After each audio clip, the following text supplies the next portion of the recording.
जय हिंद साथियों, मैं शशधर दुबे आपका समसामयिक घटना चक्र के ऑफिशियल यूट्यूब चैनल पर स्वागत एवं अभिनंदन करता हूं।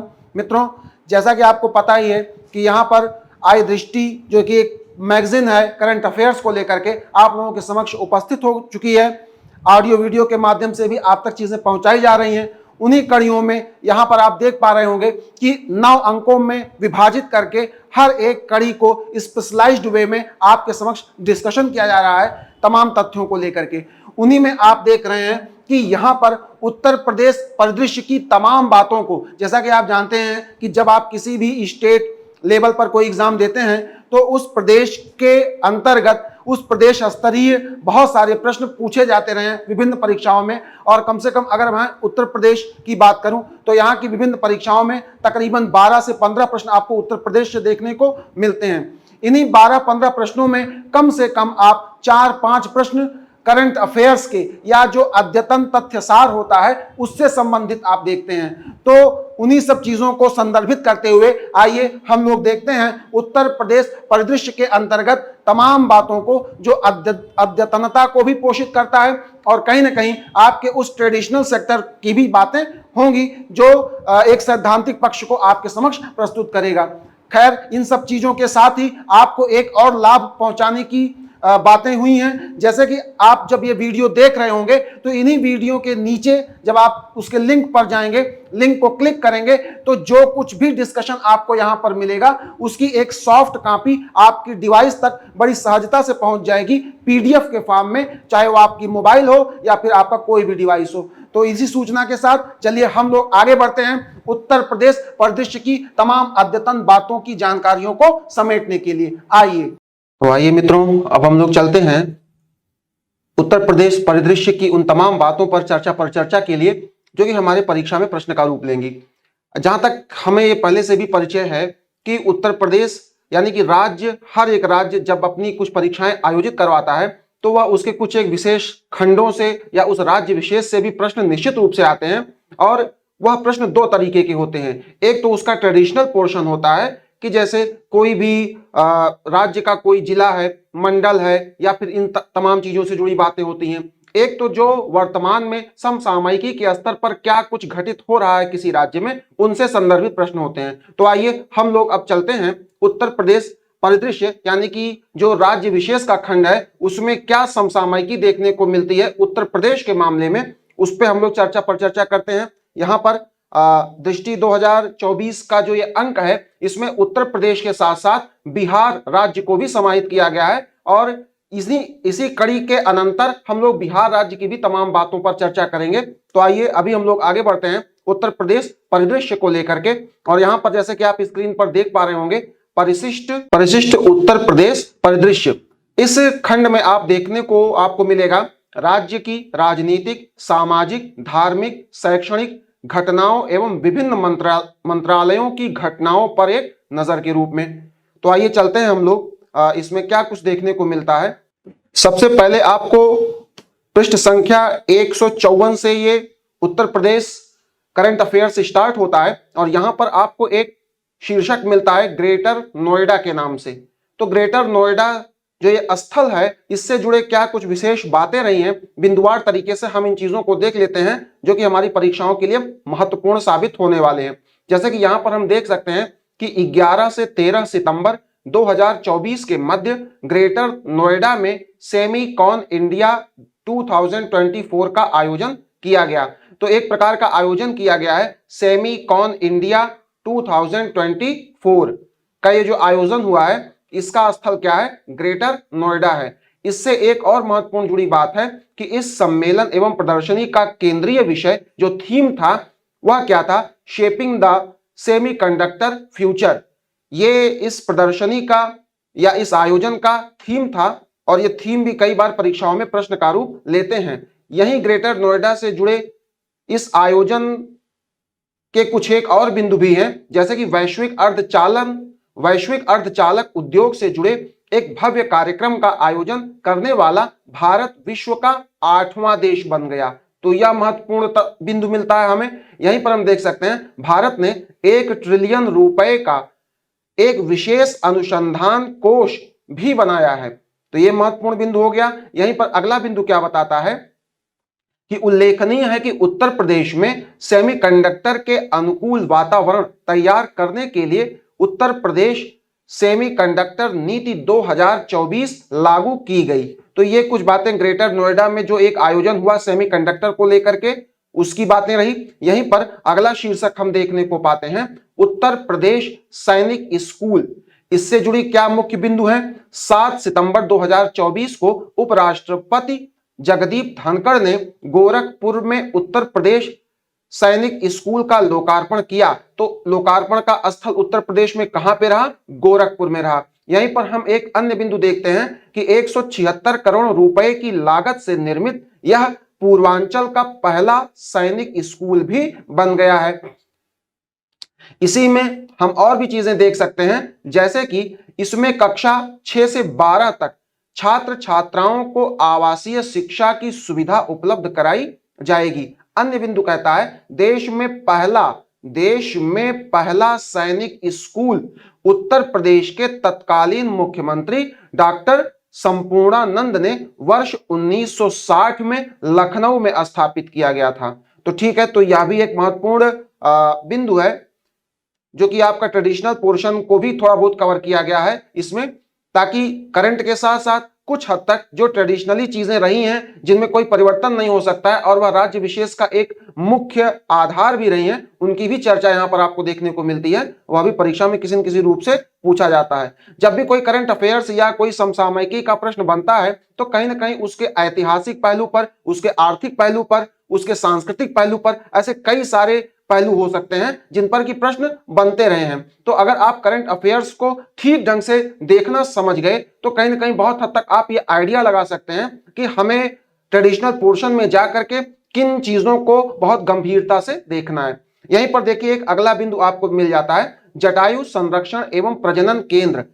यहां पर क्या बिंदु दिया गया है? 6 सितंबर 2024 को मुख्यमंत्री योगी आदित्यनाथ ने कैंपियरगंज गोरखपुर में जटायु संरक्षण एवं प्रजनन केंद्र का उद्घाटन किया है। तो यह भी एक महत्वपूर्ण बिंदु हो गया। गोरखपुर में कई चीजें हो रही हैं इधर बीच, इस पर आपकी दृष्टि रहनी ही चाहिए। यहीं पर हम देख सकते हैं यह गंभीर रूप से लुप्तप्राय यानी कि क्रिटिकली इंडेंजर्ड एशियाई किंग गिद्ध यानी एशियाई किंग वल्चर के संरक्षण को समर्पित विश्व का पहला केंद्र है। भारत का ही नहीं, विश्व का पहला केंद्र जो कि गोरखपुर में खोला गया है, एशियाई किंग गिद्ध को समर्पित है, जो कि गंभीर रूप से लुप्तप्राय हैं या अब बिल्कुल इंडेंजर्ड स्पेशीज में आते हैं। तो ये महत्वपूर्ण बिंदु आप याद रखिएगा। इसकी स्थापना भारत के गोरखपुर में हुई है, उत्तर प्रदेश में। और यहीं पर लिखा गया है कि यह केंद्र 5 हेक्टेयर क्षेत्र में निर्मित है। तो चलिए ये बातें हो गई।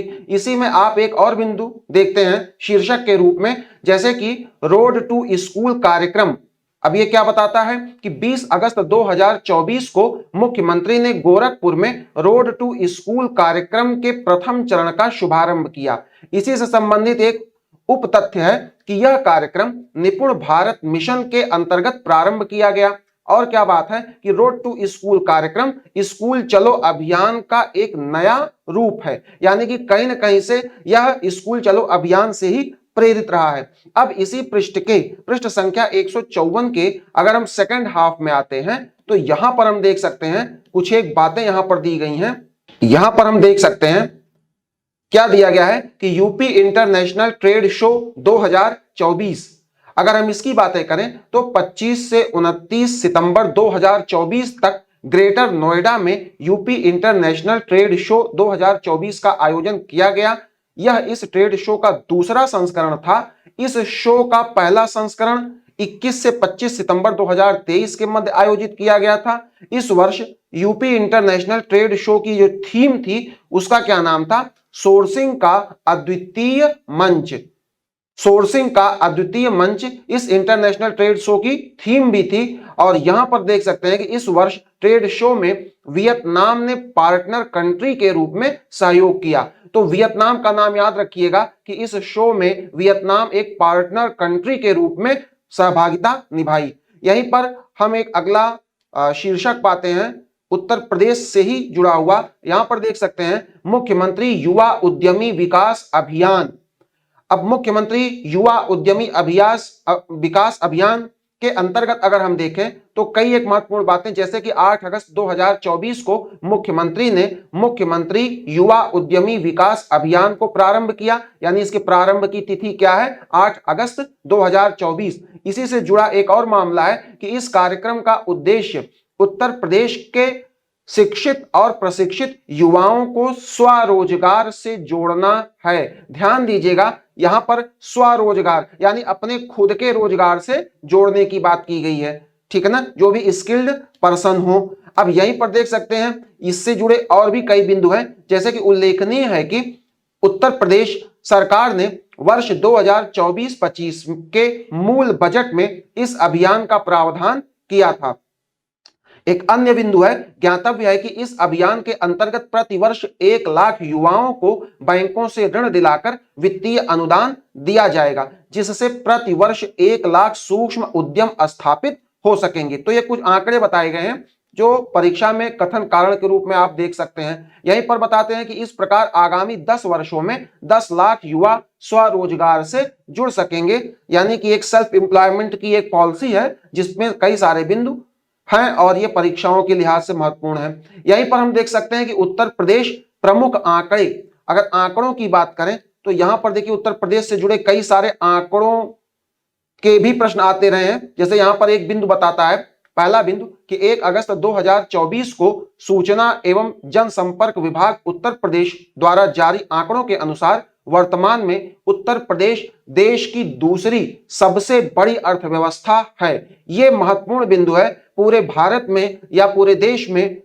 अर्थव्यवस्था के मामले में उत्तर प्रदेश दूसरे पायदान पर आ गया है, महत्वपूर्ण बिंदु है। और यहीं पर अगला आप देख लीजिए, अगला बिंदु क्या कहता है, ये पहला बिंदु बहुत ही महत्वपूर्ण है। अगला बिंदु कहता है कि देश की अर्थव्यवस्था में प्रदेश का योगदान बढ़कर 9 से 10% तक पहुंच चुका है। तो जैसे कि आप जानते हैं कि उत्तर प्रदेश एक बहुत बड़ा क्षेत्रफल के मामले में भी राज्य है और उसी हिसाब से अर्थव्यवस्था में भी योगदान के मामले में दूसरे पायदान पर है। यहीं पर हम और चीज भी देख सकते हैं, जैसे कि यहां पर Uttar Pradesh revenue surplus state के रूप में स्थापित हो चुका है, यानी कि रेवेन्यू सरप्लस स्टेट के रूप में स्थापित हो चुका है, जिसकी की प्राप्तियां अब सरप्लस के रूप में देखी जाती हैं। यहीं पर एक अगला बिंदु है कि उत्तर प्रदेश प्राइवेट कारपोरेट निवेश को आकर्षित करने में देश में प्रथम स्थान पर है। तो यह भी बड़ी बात हो गई, अर्थव्यवस्था के मामले में दूसरे पायदान पर और प्राइवेट कारपोरेट निवेश को आकर्षित करने के मामले में देश में प्रथम स्थान पर है। यहीं पर एक अगला बिंदु हम देख सकते हैं कि उत्तर प्रदेश को डाटा सेंटर के हब के रूप में विकसित किया जा रहा है, यानी कि कहीं ना कहीं टेक्नोलॉजी को भी बहुत ज्यादा महत्व दिया जा रहा है। डाटा सेंटर के रूप में हम उत्तर प्रदेश को आगे बढ़ता हुआ देखेंगे आने वाले समय में। और यहीं पर देखिए कुछ एक और बिंदु भी बताए गए हैं, जैसे कि उत्तर प्रदेश में लखनऊ में अटल बिहारी वाजपेयी चिकित्सा विश्वविद्यालय का निर्माण पूर्ण हो चुका है। इसको एक उपलब्धि के रूप में देखा जा रहा है, तो यह भी परीक्षा में प्रश्न के रूप में आ सकता है। यहीं पर अगला बिंदु क्या बताता है कि गोरखपुर में महायोगी गुरु गोरखनाथ आयुष विश्वविद्यालय का निर्माण भी पूरा हो चुका है। तो ये कुछ ऐसे आंकड़े थे कि जो कहीं ना कहीं से उपलब्धियों के रूप में देखे जाते रहे हैं या अब चूंकि पूर्ण हो चुके हैं तो परीक्षा में प्रश्न के रूप में भी हमें देखने को मिलेंगे। इसी के साथ हम लोग अगले पृष्ठ पर आते हैं। पृष्ठ संख्या 154 तक की बातों को हम लोगों ने देख लिया है और अब हम आते हैं पृष्ठ संख्या 155 पर और देखते हैं कि 55 पर क्या कुछ बातें बताई गई हैं जो आपकी परीक्षाओं से संबंध रखेंगी, आने वाले जो आगामी सत्र की परीक्षाएं हैं। तो यहां पर देख सकते हैं अगले पृष्ठों पर यदि हम आए तो यहां पर आप देख पा रहे होंगे कि और भी आंकड़ों से संबंधित कुछ एक बिंदु दिए गए हैं, जैसे कि मेरठ में हॉकी के महान खिलाड़ी मेजर ध्यानचंद के नाम पर स्पोर्ट्स यूनिवर्सिटी का निर्माण किया जा रहा है। यहीं पर प्रदेश के पहले फार्मा पार्क का निर्माण ललितपुर जनपद में किया जा रहा है, ठीक है ना। तो ये सारी बातें याद रखने वाली होंगी कि पहला फार्मा पार्क कहां पर स्थापित किया जा रहा है, ललितपुर में, ठीक है ना। यहीं पर मेजर ध्यानचंद के नाम से स्पोर्ट्स यूनिवर्सिटी का निर्माण कहां पर किया जा रहा है, मेरठ में किया जा रहा है। तो ये कुछ आंकड़े जरूर याद रखिएगा। और अगला बिंदु है कि उत्तर प्रदेश देश में 5 करोड़ 11 लाख परिवारों को आयुष्मान भारत योजना का कार्ड उपलब्ध कराने वाला पहला राज्य भी बन गया है। तो आयुष्मान भारत योजना के सबसे ज्यादा लाभार्थी उत्तर प्रदेश में है और जो इनकी संख्या है वो कितनी है, 5,11,00,000 परिवारों की बात करता है, ठीक है ना। तो इस हिसाब से देखा जाए तो सदस्यों की संख्या और भी कहीं ज्यादा होगी। अब यहीं पर हम देख सकते हैं कुछ एक और आंकड़ों से संबंधित बिंदु है, जैसे कि सभी 75 जनपदों में डिजिटल क्रॉप सर्वे के माध्यम से फसल उत्पादन का आकलन करने वाला उत्तर प्रदेश देश का पहला राज्य बन गया है। तो उत्तर प्रदेश कई मामलों में अपनी उपलब्धियां अर्जित कर रहा है। यहां पर आप देख सकते हैं कि देश का पहला राज्य बन गया है, किस मामले में, सभी 75 जनपदों में डिजिटल क्रॉप सर्वे के माध्यम से फसल उत्पादन के आकलन को लेकर के। यहीं पर एक अगला बिंदु देख सकते हैं कि देश में डिजिटल लेन देन में उत्तर प्रदेश प्रथम स्थान पर है। यानी कि डिजिटली जो भी लेन देन होता है, जो भी ट्रेडिंग हो रही है, वो तमाम चीजें जो डिजिटल तरीके से हो रही है, उसमें भी उत्तर प्रदेश पूरे भारत में पहले पायदान पर है, ठीक है ना। अब यहीं पर देखिए अगला बिंदु क्या कहता है कि देश के खाद्यान्न उत्पादन में 20% योगदान के साथ उत्तर प्रदेश देश में प्रथम स्थान पर है, ठीक है ना। तो देश के खाद्यान्न उत्पादन में 20% योगदान के साथ उत्तर प्रदेश देश में प्रथम स्थान पर है। ये कुछ महत्वपूर्ण आंकड़े रहे। यहीं पर एक आंकड़े आप और देख सकते हैं जो उपलब्धियों के रूप में होगा, जैसे कि शीरा, अल्कोहल एवं एथेनॉल उत्पादन में उत्तर प्रदेश देश में प्रथम स्थान पर है।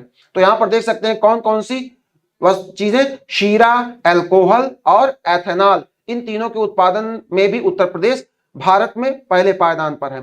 तो ये कुछ आंकड़े रहे। अब इसी के साथ हम एक दूसरे शीर्षक को देखते हैं। यहां पर देख सकते हैं उत्तर प्रदेश राज्य राजधानी क्षेत्र और अन्य क्षेत्र विकास प्राधिकरण विधेयक 2024 की कुछ चर्चा की गई है। जैसे कि यहां पहला बिंदु बताता है कि उत्तर प्रदेश विधानसभा द्वारा पारित 31 जुलाई 2024 को क्या पारित किया गया, एक विधेयक पारित किया गया। उसका क्या नाम है, उत्तर प्रदेश राज्य राजधानी क्षेत्र और अन्य क्षेत्र विकास प्राधिकरण विधेयक 2024। अब इससे संबंधित क्या बातें हैं कि इस विधेयक में राष्ट्रीय राजधानी क्षेत्र यानी कि एनसीआर की तर्ज पर राज्य में राज्य राजधानी क्षेत्र यानी कि एससीआर के गठन का प्रावधान किया जा रहा है, ठीक है ना। ये भी एक बड़ी चीज है। जैसे जैसे आवश्यकताएं बढ़ रही हैं, जनसंख्या बढ़ रही है, उसी तरह से जो उत्तर प्रदेश की राजधानी लखनऊ है उसके भी विस्तार और उसमें सुविधाओं के विविधीकरण और उसको ज्यादा से ज्यादा उपलब्ध कराने की भी बातें होनी शुरू हो गई हैं। अब यहीं पर हम देख सकते हैं इस विधेयक की कुछ और भी बातें हैं, जैसे कि उत्तर प्रदेश के 6 जिले लखनऊ, हरदोई, सीतापुर, उन्नाव, रायबरेली और बाराबंकी के 27,826 वर्ग किलोमीटर क्षेत्र को एससीआर में शामिल किया जाएगा। यानी कि लखनऊ से की सीमा बनाने वाले जो ये 6 जिले हैं, कौन कौन से हैं, यहां पर आप देख सकते हैं लखनऊ समेत हरदोई, सीतापुर, उन्नाव, रायबरेली और बाराबंकी। तो इन सभी जिलों के 27,826 वर्ग किलोमीटर क्षेत्र को उस एससीआर में शामिल किया जाएगा। जैसे दिल्ली के लिए कई राज्यों की कई जमीनों को उसमें शामिल किया गया है। यहीं पर एक और भी बिंदु दिया गया है इस विधेयक से संबंधित कि उत्तर प्रदेश राज्य राजधानी क्षेत्र विकास प्राधिकरण का मुख्यालय लखनऊ में होगा। यह भी एक तय बात है। और यहीं पर इस विधेयक से संबंधित एक और बात हम देख पा रहे हैं कि इस प्राधिकरण के अध्यक्ष मुख्यमंत्री, उपाध्यक्ष राज्य मुख्य सचिव होंगे। तो ये कुछ बातें हो गई। और यहीं पर हम एक अगला शीर्षक देखते हैं उत्तर प्रदेश राज्य से ही संबंधित। तो उत्तर प्रदेश नजूल संपत्ति लोक प्रयोजनार्थ प्रबंध और उपयोग विधेयक 2024, ये बड़ा मुद्दा अभी छाया रहा, हाल ही का मुद्दा है, ठीक है। बहुत सारे वाद विवाद भी इस पर हुए। तो आइए देखते हैं इसमें क्या कुछ इस विधेयक की विशेष बातें रही हैं। जैसे कि उत्तर प्रदेश विधानसभा द्वारा पारित किया गया किस तिथि को, 31 जुलाई 2024 को। अब इससे जुड़े कुछ एक बातें क्या हैं कि यह विधेयक लोक प्रयोजनार्थ नजूल संपत्ति के आरक्षण का उपबंध करने और उससे संबंधित या आनुषंगिक मामलों का उपबंध करने के लिए पारित किया गया है। ये बातें।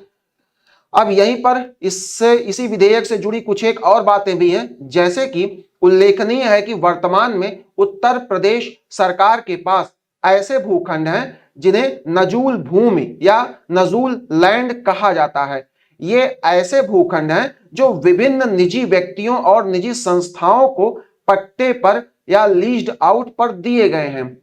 तो यानी कि पट्टे की जो जमीनें हैं अब उसके फिर से एकीकरण और स्वामित्व हस्तांतरण की बातें होने लगी हैं। और यहां पर हम देख सकते हैं कि ये भूखंड पूर्ववर्ती सरकारी अनुदान अधिनियम 1895 और उसके बाद के सरकारी अनुदान उत्तर प्रदेश संशोधन अधिनियम 1960 के तहत जारी अनुदान के रूप में दिए गए थे। इसी विधेयक से जुड़ा एक अन्य चर्चा यह है कि नवीनतम विधेयक में प्रावधान है कि नजूल भूमि के ऐसे पट्टाधारक जिनका पट्टा अभी चालू है और नियमित रूप से पट्टा किराया जमा कर रहे हैं और पट्टे की किसी भी शर्त का उल्लंघन नहीं किया गया है, उनका 30 वर्ष का नवीनीकरण होगा। तो जिन्होंने पूरे नियम और कानूनों का पालन किया है उनका नवीनीकरण 30 वर्षों के लिए होगा। ये इस विधेयक में बातें बताई गई हैं। यहीं पर एक अन्य बिंदु हम देख सकते हैं, ऐसी भूमि पट्टे की अवधि समाप्त होने पर राज्य सरकार के स्वामित्व में आ जाएगी, यानी कि स्वामित्व का हस्तांतरण हो जाएगा। तो यहां पर 155 पृष्ठ संख्या के फर्स्ट हाफ में ये कुछ बातें हम लोगों ने देखी। अब आइए इसके सेकंड हाफ में भी कुछ चर्चा की गई है, अगर हम उस पर भी एक दृष्टि डालें तो आइए देखते हैं क्या कुछ बातें हमें देखने को मिलती हैं। और यहां पर देख सकते हैं बिंदुवार तरीके से चीजें अभी भी चर्चा में है। क्या बताया जा रहा है कि इस विधेयक के अनुसार सरकार पट्टे की भूमि को फ्री होल्ड नहीं करेगी और जिनका फ्री होल्ड के लिए पैसा जमा है तो उसे जमा किए जाने की तिथि से भारतीय स्टेट बैंक यानी एसबीआई की निधियों की सीमांत लागत आधारित उधार दर MCLR के ब्याज पर आगणित करते हुए धनराशि वापस की जाएगी। पहली बात तो फ्री होल्ड नहीं करेगी सरकार, अगर किसी ने करा लिया है विधि सम्मत तरीके से तो उसको भी एक नियम के अनुसार वह पैसा उसे वापस लौटा दिया जाएगा। कहने का तात्पर्य यही है। यहीं पर हम अगले बिंदुओं पर अगर चर्चा करें तो यहां पर हम देख सकते हैं कि एक अगला बिंदु क्या बताता है, नजूल भूमि का पूर्ण स्वामित्व निजी व्यक्ति या संस्था को नहीं दिया जाएगा। ध्यान दीजिएगा, नहीं दिया जाएगा। यानी कि और क्या बता रहे हैं कि न्यायालय या प्राधिकारी के समक्ष लंबित आवेदन अस्वीकृत समझे जाएंगे। यानी इसके लिए आप कहीं पर अपील वगैरह या इसकी शिकायत वगैरह भी नहीं कर सकते हैं। यहीं पर कुछ एक और बातें भी हैं, जैसे कि हम यहां पर देख सकते हैं कि यदि पट्टा अवधि समाप्त होने पर तत्कालीन पट्टेदार स्वयं ऐसी भूमि का कब्जा अभ्यर्पण नहीं करता है तो ऐसे अवैध कब्जे को खाली कराया जाएगा और पट्टे की समाप्ति की तिथि से भूमि का किराया जिला मजिस्ट्रेट द्वारा नियत दर के अनुसार वसूल किया जाएगा। तो ये कई सारे कठोर नियम इसमें लगाए गए हैं नजूल भूमि के विधेयक में। और अब हम देखते हैं एक अगला शीर्षक हमें देखने को मिल जाता है, उत्तर प्रदेश राज्य विश्वविद्यालय संशोधन विधेयक 2024। आइए देखते हैं उत्तर प्रदेश राज्य विश्वविद्यालय संशोधन विधेयक 2024 के अंतर्गत क्या कुछ बातें बताई गई हैं। तो उत्तर प्रदेश विधानसभा द्वारा पारित 31 जुलाई 2024, यहां पर हम देख सकते हैं इस विधेयक में नए स्थापित विश्वविद्यालयों के नामकरण और उनके नाम से राज्य शब्द हटाने का प्रावधान किया गया है। यहीं पर हम देख सकते हैं इसके अलावा इस विश्वविद्यालय का क्षेत्राधिकार भी निर्धारित किया गया है। अब यहां पर देखिए एक अगला आपको शीर्षक मिल जाता है कि उत्तर प्रदेश नोडल विनिधान रीजन निर्माण क्षेत्र विधेयक 2024। आइए देखते हैं इस विधेयक में क्या कुछ चर्चा है कि उत्तर प्रदेश विधानसभा द्वारा इसे पारित किया गया कब, 31 जुलाई 2024 को। लक्ष्य क्या है, राज्य की अर्थव्यवस्था को $1 ट्रिलियन बनाना और इस विधेयक के तहत उत्तर प्रदेश निर्माण क्षेत्र बोर्ड, निर्माण क्षेत्र प्राधिकरण एवं निर्माण क्षेत्र समिति का गठन किया जाएगा। ये दो बातें हुई। इसी के साथ साथ इस विधेयक के अंतर्गत मुख्यमंत्री उत्तर प्रदेश निर्माण क्षेत्र बोर्ड के अध्यक्ष होंगे और इसी विधेयक के अंतर्गत इसके तहत निर्माण क्षेत्र द्वारा स्थापित किए जाने वाले रिवॉल्विंग फंड के लिए राज्य सरकार द्वारा 10 करोड़ रुपए की राशि का प्रथम योगदान किया जाएगा। तो ये कुछ बातें रही इस विधेयक से जुड़ी हुई। और देखिए अगला जो विधेयकों की चर्चा है वो क्या है, उत्तर प्रदेश विधि विरुद्ध धर्म संपरिवर्तन प्रतिषेध संशोधन विधेयक 2024। तो आइए देखते हैं कि धर्म परिवर्तन को लेकर के भी विधेयक पारित हुआ है, उसकी क्या कुछ बातें हैं। यहां पर देख सकते हैं उत्तर प्रदेश विधानसभा द्वारा पारित किया गया है किस तिथि को, 30 जुलाई 2024 को। और इस विधेयक का उद्देश्य क्या है, राज्य में धर्म परिवर्तन संबंधी घटनाओं को प्रभावी ढंग से रोकना और ऐसे अपराध करने वाले अभियुक्तों को कठोर सजा दिलवाना। यहीं पर हम देख सकते हैं कि इस धर्म परिवर्तन विधेयक में, इस विधेयक में नाबालिग, दिव्यांग, मानसिक रूप से दुर्बल व्यक्ति, महिला, अनुसूचित जाति या अनुसूचित जनजाति के व्यक्ति के अवैध मतांतरण में न्यूनतम 5 वर्ष या अधिकतम 14 वर्ष तक के कठोर कारावास और न्यूनतम 1 लाख रुपए के जुर्माने का प्रावधान किया गया है। तो ये बातें रही। यहीं पर एक अन्य बिंदु के तहत कुछ एक बातें और बताई गई हैं, जैसे कि सामूहिक अवैध मतांतरण में न्यूनतम 7 वर्ष, अधिकतम 14 वर्ष तक के कठोर कारावास और न्यूनतम 1 लाख रुपए के जुर्माने का भी प्रावधान किया जाएगा। तो ये धर्म परिवर्तन विधेयक से जुड़ी हुई बातें हो गई। पृष्ठ संख्या 155 की बातें रही। और आइए हम लोग आगे बढ़ते हैं। यहां पर पृष्ठ संख्या 156 पर क्या कुछ बातें और भी बताई गई हैं।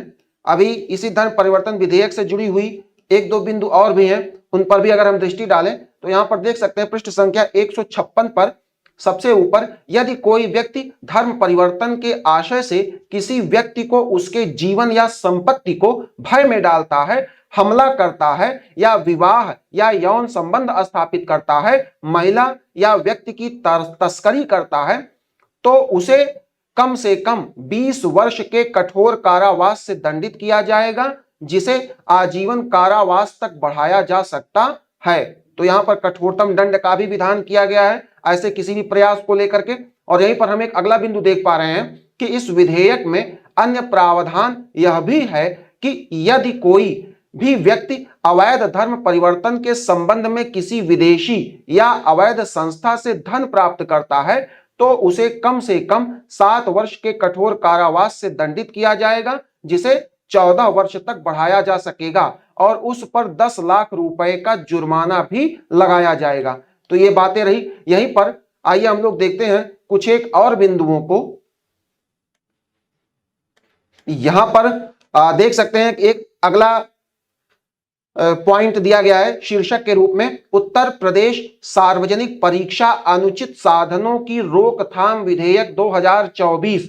ये मामला कहीं ना कहीं से छात्रों के हित में उठाया गया। बहुत बार परीक्षाओं में नकल होने या किसी अनुचित साधनों के प्रयोग के माध्यम से एक जो सही कैंडिडेट होता है उसकी पहुंच को, उसकी सफलता को रोका जाता था। तो आइए देखते हैं इस रोकथाम विधेयक 2024 के माध्यम से क्या कुछ उपबंध किए गए हैं, जिनसे कि काफी हद तक परीक्षाओं की शुचिता को बनाए रखा जा सकेगा। तो यहां पर हम पहला बिंदु देख रहे हैं कि 30 जुलाई 2024 को उत्तर प्रदेश विधानसभा द्वारा उत्तर प्रदेश सार्वजनिक परीक्षा अनुचित साधनों की रोकथाम विधेयक 2024 को पारित किया गया।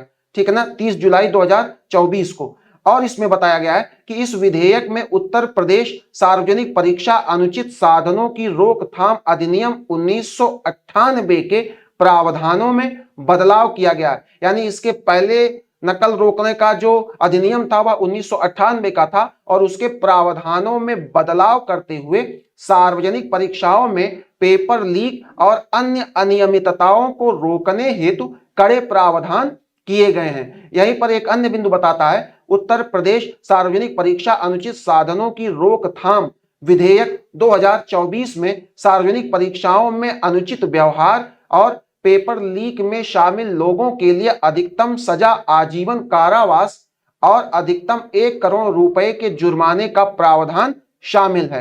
यहां पर आप देख सकते हैं शामिल है।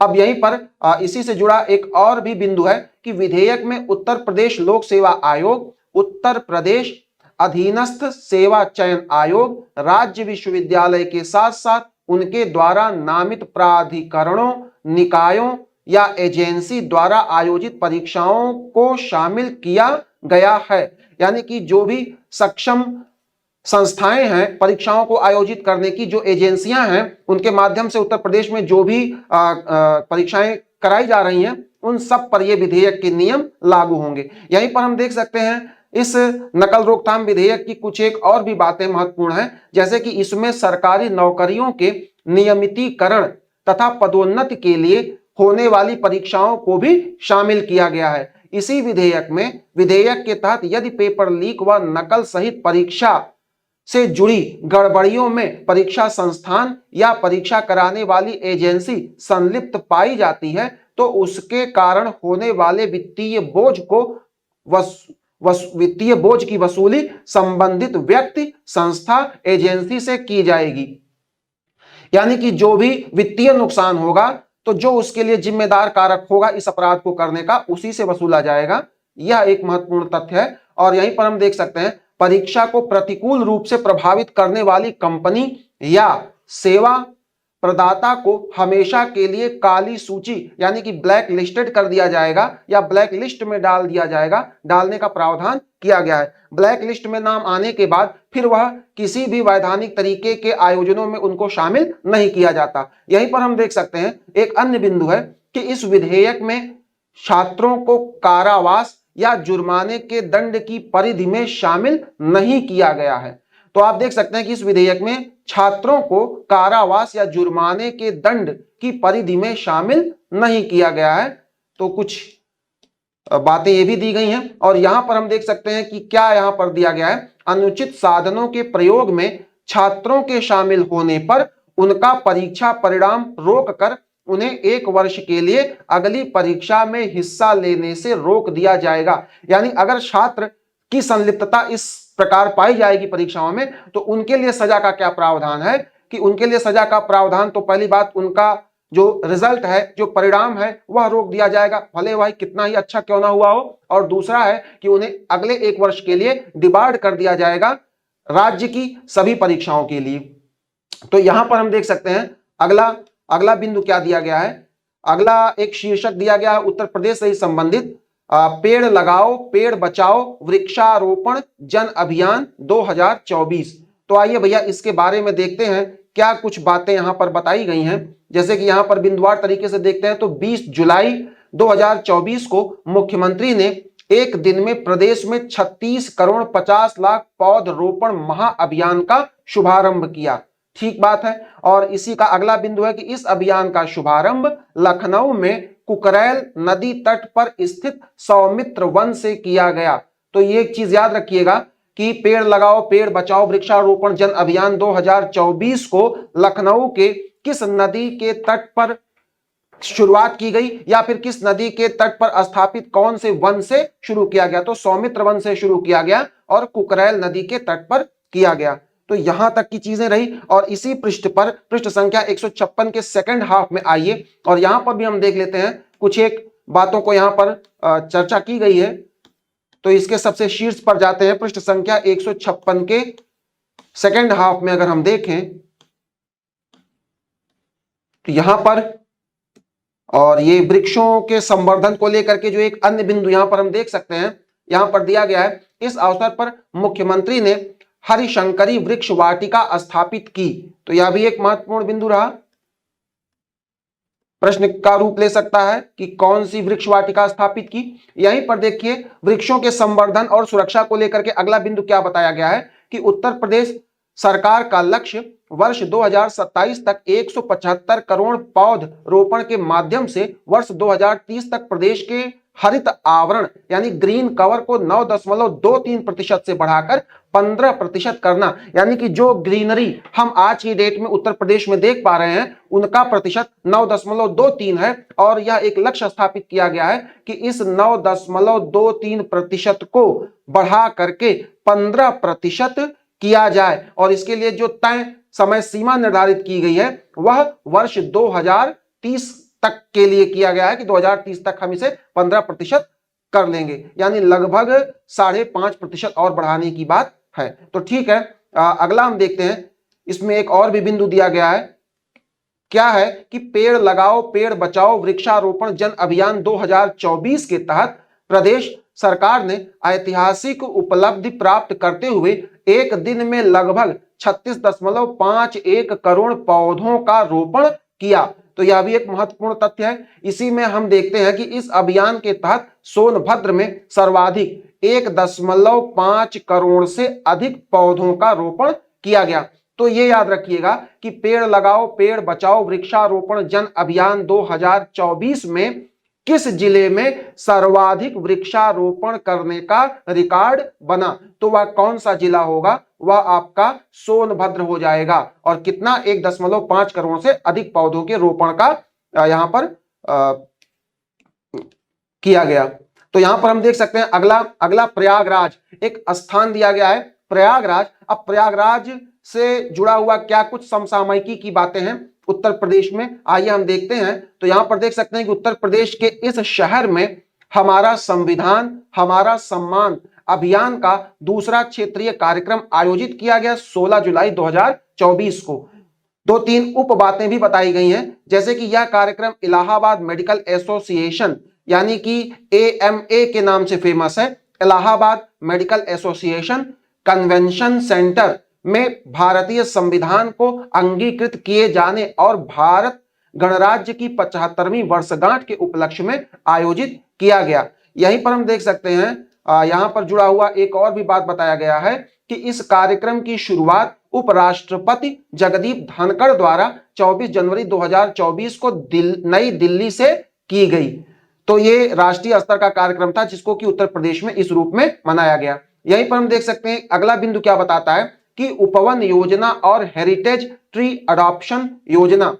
अब यह योजना के बारे में क्या महत्वपूर्ण बातें हैं कि उत्तर प्रदेश सरकार द्वारा राज्य में हरियाली बढ़ाने और भूजल स्तर में सुधार के उद्देश्य से यह दोनों योजनाएं लागू की गई हैं। कब लागू की गई हैं? जुलाई 2024 में। तो सब कुछ आप देख रहे हैं 24 की बातें हैं, तो निश्चित रूप से स्टेट स्पेशल या उत्तर प्रदेश स्पेशल में ये करंट अफेयर्स के रूप में पूछे जा सकते हैं। आप यहीं पर देख सकते हैं कि उपवन योजना और हेरिटेज ट्री अडॉप्शन योजना के अंतर्गत 2-3 महत्वपूर्ण बिंदु हैं, जैसे कि उपवन योजना के तहत राज्य सरकार शहरों से लेकर गांवों तक पार्कों सड़कों के किनारे और अन्य स्थानों पर वृक्षारोपण के लिए पौधे और पेड़ों की कटिंग उपलब्ध कराएगी। यहीं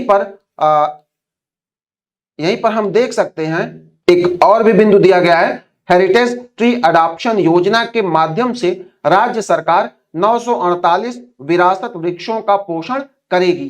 ठीक है, यहीं पर हम ये भी देख सकते हैं एक और बिंदु दिया गया है मित्र वन।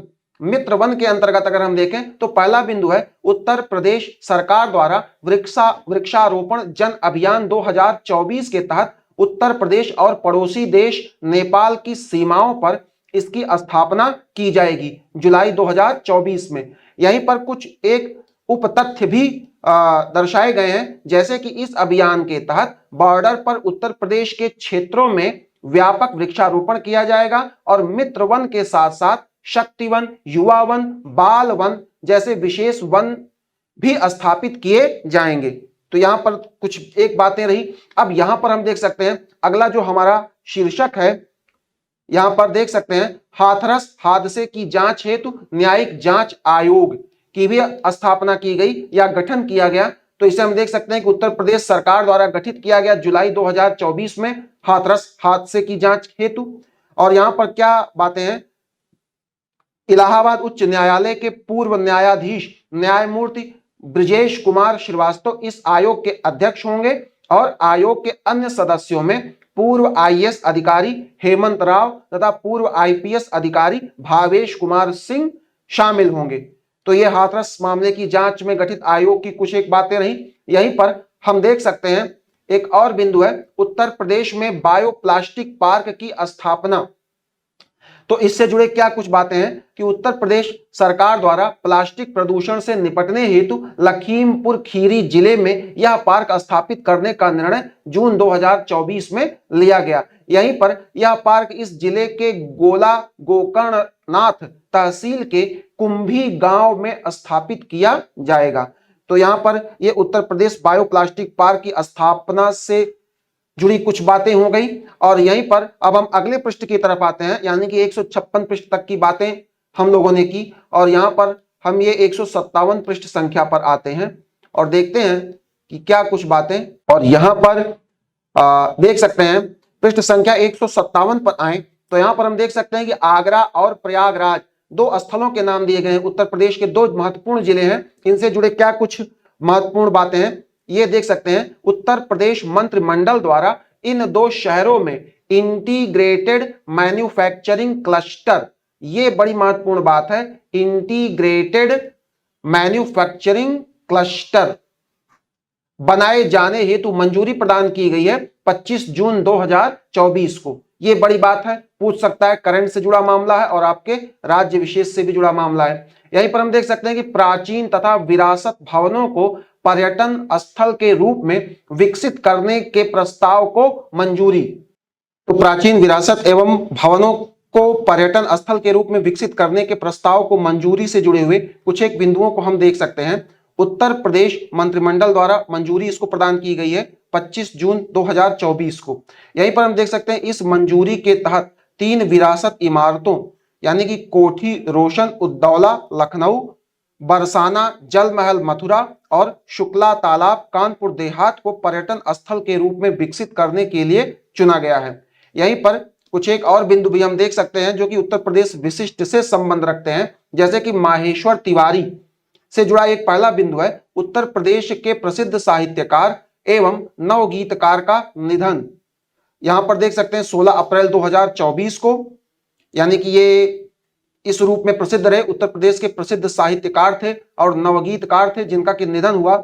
तो ये निधन और कई ऐसे चर्चित व्यक्तियों के रूप में भी पूछे जाते रहे प्रश्न। और यहीं पर हम देख सकते हैं कि उन्हें यश भारती पुरस्कार एवं उत्तर प्रदेश हिंदी संस्थान के साहित्य भूषण पुरस्कार से सम्मानित किया गया था। तो ये उनकी उपलब्धियां रही। अब यहीं पर हम देख सकते हैं इसी खंड में एक और भी टॉपिक हमें मिलता है, उत्तर प्रदेश ग्रीन हाइड्रोजन नीति 2024। इसके तहत पहला जो बिंदु है 14 मार्च 2024 को उत्तर प्रदेश सरकार के अतिरिक्त ऊर्जा स्रोत विभाग द्वारा उत्तर प्रदेश ग्रीन हाइड्रोजन नीति 2024 को प्रख्यापित किया गया। यहीं पर हम देख सकते हैं यह नीति अधिसूचना जारी होने की तिथि से 5 वर्षों तक प्रभावी रहेगी। और यहीं पर कुछ एक और भी बातें बताई गई हैं, जैसे कि हम देख सकते हैं उत्तर प्रदेश ग्रीन हाइड्रोजन नीति 2024 के तहत उत्तर प्रदेश में वर्ष 2028 तक green hydrogen green ammonia 1 million metric ton प्रति वर्ष उत्पादन क्षमता प्राप्त करने का लक्ष्य निर्धारित किया गया। यहीं पर एक अन्य बिंदु देख सकते हैं, उत्तर प्रदेश के अंतर्गत ग्रीन हाइड्रोजन या ग्रीन अमोनिया के उत्पादन प्रयोग करने वाले स्टार्टअप्स को प्रोत्साहन दिया जाएगा। और इसी में एक उप तथ्य है कि इसके अंतर्गत भारत सरकार एवं प्रदेश सरकार द्वारा रजिस्टर्ड स्टार्टअप्स को प्रोत्साहन अनुमन्य होगा। यहीं पर एक अन्य बिंदु है, प्रत्येक स्टार्टअप्स को अधिकतम वित्तीय प्रोत्साहन 25 लाख रुपए प्रति वर्ष 5 वर्षों तक दिया जाएगा। तो यहां पर ये कुछ बातें हो गई। और भी हम कई चीजों को यहां पर देख सकते हैं उत्तर प्रदेश विशेष के खंड में, कि जैसे उत्तर प्रदेश नवीन एवं नवीकरणीय ऊर्जा विकास अभिकरण यूपी नेडा इस नीति के क्रियान्वयन के लिए नोडल एजेंसी होगी। यहीं पर एक अन्य बिंदु है, नीति काल में स्थापित परियोजनाओं के माध्यम से परोक्ष एवं अपरोक्ष रूप से लगभग 1,20,000 रोजगार सृजित होना संभावित है। तो यहां तक की बातें रही जो कि आपका उत्तर प्रदेश ग्रीन हाइड्रोजन नीति 2024 की बातें रही। यहीं पर आगे अगर हम बढ़ते हैं तो यहां पर देख सकते हैं एक व्यक्तित्व का नाम लिखा गया है, राजा प्रताप सिंह। आइए देखते हैं क्या महत्वपूर्ण तथ्य है। उत्तर प्रदेश के नए राज्य निर्वाचन आयुक्त नियुक्त किए गए हैं।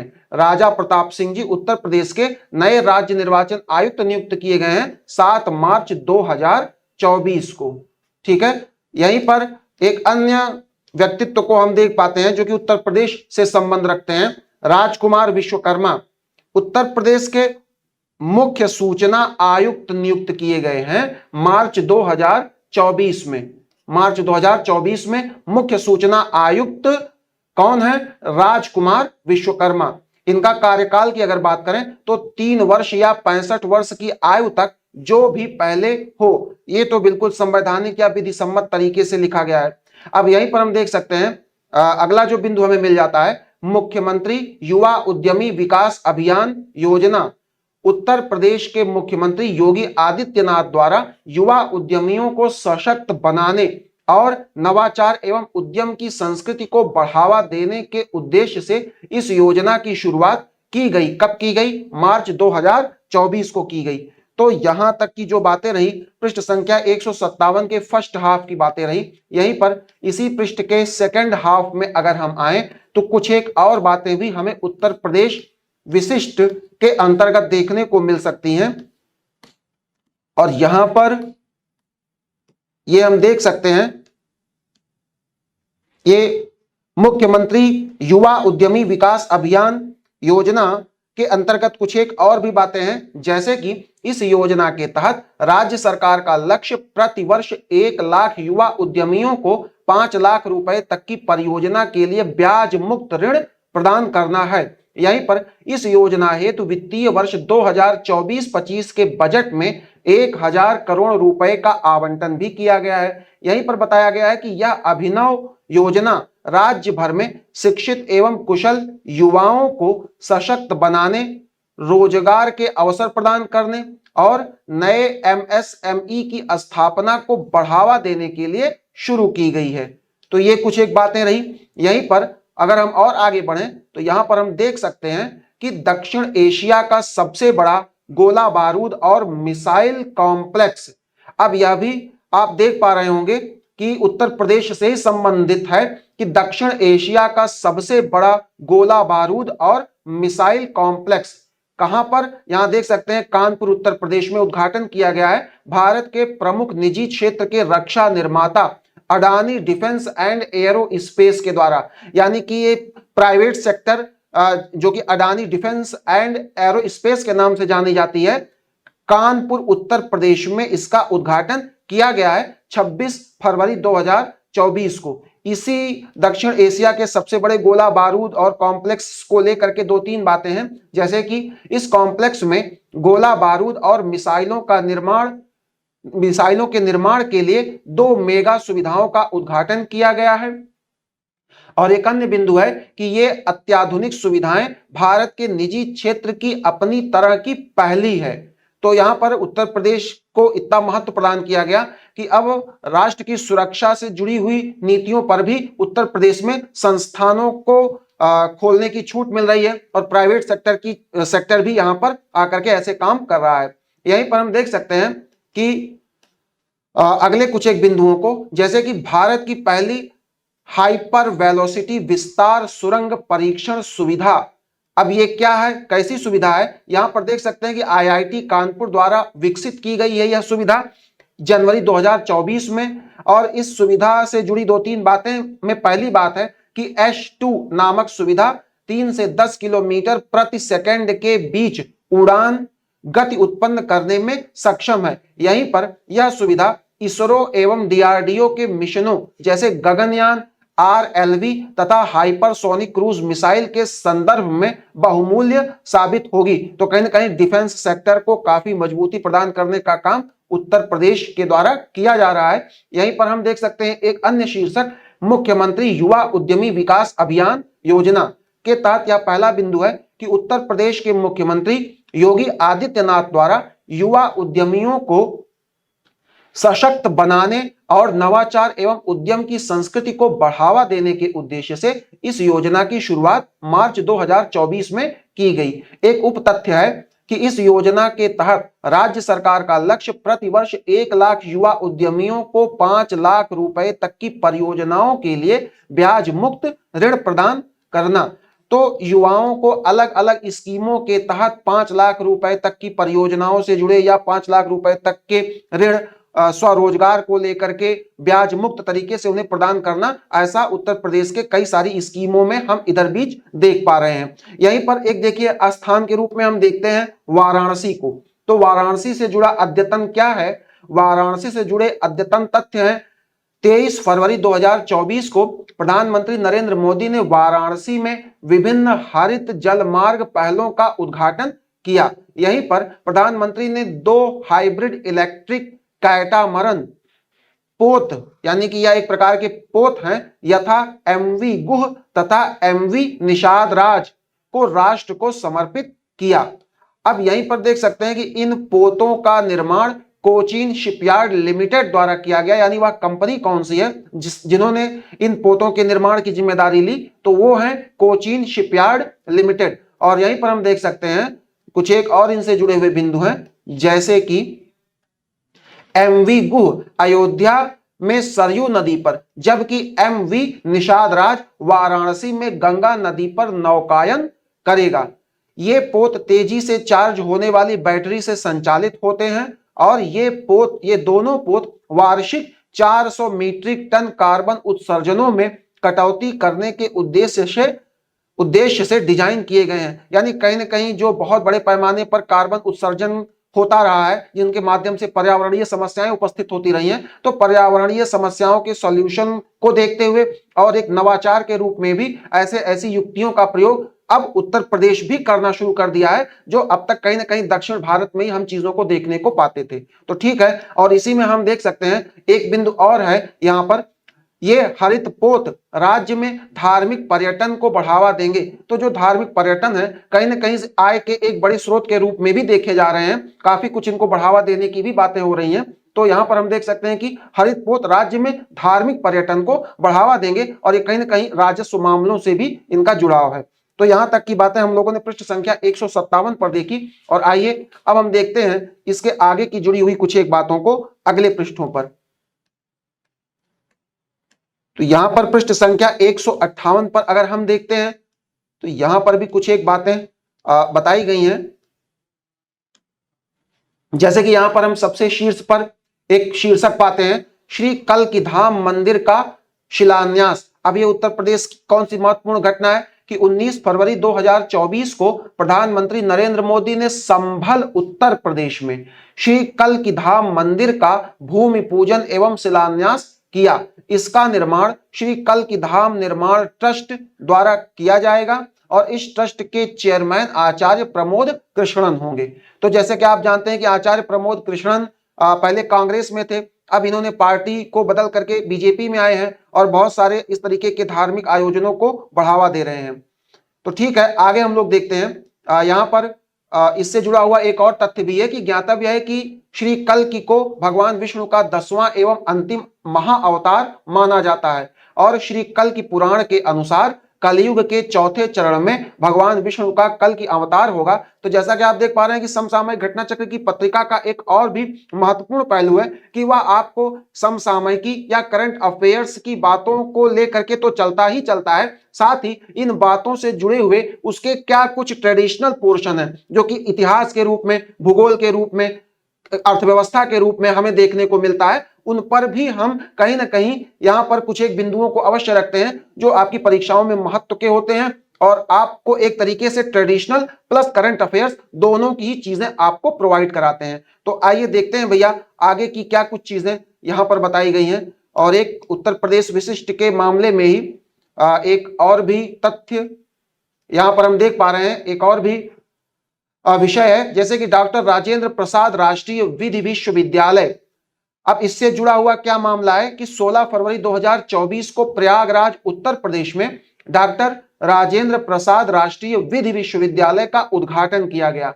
तो यह उद्घाटन प्रयागराज में हुआ है और इससे जुड़े तथ्य हैं कि न्यायमूर्ति DY चंद्रचूड़ जो कि भारत के मुख्य न्यायाधीश ने उत्तर प्रदेश के मुख्यमंत्री योगी आदित्यनाथ के साथ इस विश्वविद्यालय का उद्घाटन किया। तो ये महत्वपूर्ण बात रही। और यहीं पर इस विश्वविद्यालय का नामकरण भारत के प्रथम राष्ट्रपति डॉक्टर राजेंद्र प्रसाद के नाम पर किया गया है। ज्ञातव्य है कि उत्तर प्रदेश राष्ट्रीय विधि विश्वविद्यालय प्रयागराज की स्थापना वर्ष 2020 में की गई थी।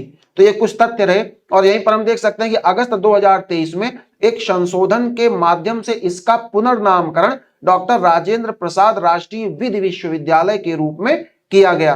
तो ये विधि क्षेत्र में कार्यरत एक ऐसी संस्था है जो उत्तर प्रदेश के प्रयागराज में स्थापित है, और यही इसके लिए एक महत्वपूर्ण विषय है परीक्षाओं की दृष्टि से। अगला हम टॉपिक देखते हैं, दिव्य अयोध्या ऐप।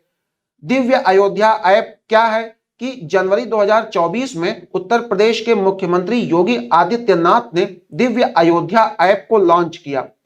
इससे जुड़ी एक महत्वपूर्ण तथ्य है कि इस ऐप को अयोध्या आने वाले पर्यटकों के लिए लॉन्च किया गया है।